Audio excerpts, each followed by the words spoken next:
Hi friends, welcome back to MD vlogs in Kannada YouTube channel. ಇದು ಬಂದು Wednesday vlog ಆಗಿರುತ್ತೆ. ಬೆಳಗ್ಗೆ ಮಕ್ಕಳಿಬ್ಬರು ರೆಡಿ ಆಗಿಬಿಟ್ಟು ಬ್ರೇಕ್ಫಾಸ್ಟ್ ಮಾಡ್ತಾ ಇದ್ದಾರೆ. ನನಗೂ ತುಂಬಾ ಟೈಮ್ ಆಗೋಗಿತ್ತು, ನಾನು ಸ್ಕೂಲ್ಗೆ ಹೊರಡ್ತಾ ಇದ್ದೀನಿ. ಇವತ್ತು ತುಂಬಾ ಟಯರ್ಡ್ ಆಗಿತ್ತು ಅಂತ ನಾನು ತುಂಬ ಏನೂ ವೀಡಿಯೋ ಶೂಟ್ ಮಾಡಲಿಲ್ಲ. ನಾನು ಸ್ಕೂಲಿಂದ ಬರೋ ಅಷ್ಟೊತ್ತಿಗೆ ನಮ್ಮ ಅತ್ತೆಯವರು ಈ ಥರ ದಾಳಿಂಬೆ ಗಿಡದಲ್ಲಿ ದಾಳಿಂಬೆಗಳು ಬಿಟ್ಟಿದ್ದಾವೆ ಅಂತ ಹೇಳಿಬಿಟ್ಟು ಎಲ್ಲ ಕೀಳ್ತಾ ಇದ್ದಾರೆ. ನೋಡ್ಬೋದು, ತುಂಬಾ ಹಣ್ಣಾಗಿದ್ವು ಕಾಯಿಗಳೆಲ್ಲ. ತುಂಬಾ ಹಣ್ಣುಗಳು ಬಿಟ್ಟಿದ್ವು, ಎಲ್ಲ ಮೇಲೆ ತುಂಬ ಮೇಲೇ ಇದ್ವು. ಅದರಿಂದ ತುಂಬ ಹಣ್ಣು ಕೀಳೋಕ್ಕಾಗಲಿಲ್ಲ.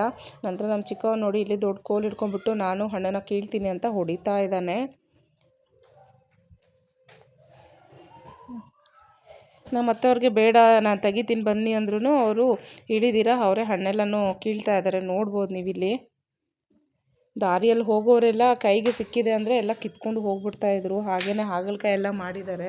ಹಾಗಲಕಾಯಿ ಎಷ್ಟೊಂದು ಹಾಗಲಕಾಯಿ ಬಿಟ್ಟಿದ್ವು, ಎಲ್ಲನೂ ಕಿತ್ಕೊಂಡು ಹೋಗ್ಬಿಟ್ಟಿದ್ದಾರೆ.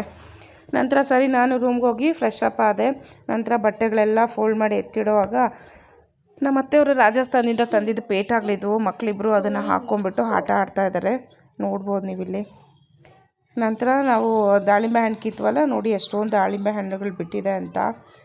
ತುಂಬಾ ಹಣ್ಣಾಗೋಗಿತ್ತು, ಫುಲ್ಲು ರೆಡ್ ಕಲರ್ ಇದೆ, ತುಂಬಾ ಸ್ವೀಟಾಗಿತ್ತು ಹಣ್ಣುಗಳೆಲ್ಲನೂ. ಒಂದು ಸರಿಗೆ ಇಷ್ಟೊಂದು ಹಣ್ಣುಗಳು ಬಿಡುತ್ತೆ, ಇನ್ನೂ ಜಾಸ್ತಿ ಇದ್ವು, ಕೀಳೋಕ್ಕಾಗಲಿಲ್ಲ. ಹೆಲ್ತ್ ವೈಸು ದಾಳಿಂಬೆ ಹಣ್ಣು ತುಂಬಾ ಒಳ್ಳೆಯದು ನಮಗೆ. ಈ ಒಂದು ವ್ಲಾಗ್ನ ನಾನು ಇಲ್ಲಿಗೆ ಎಂಡ್ ಮಾಡ್ತಾ ಇದ್ದೀನಿ. ಮತ್ತೊಂದು ವ್ಲಾಗಲ್ಲಿ ನಾವು ಮತ್ತೆ ಸಿಗೋಣ. ವಿಡಿಯೋ ಇಷ್ಟ ಆಗಿದ್ದಲ್ಲಿ ಲೈಕ್ ಮಾಡಿ, ಶೇರ್ ಮಾಡಿ, ಹಾಗೆ ಸಬ್ಸ್ಕ್ರೈಬ್ ಮಾಡಿ. ಬಾಯ್.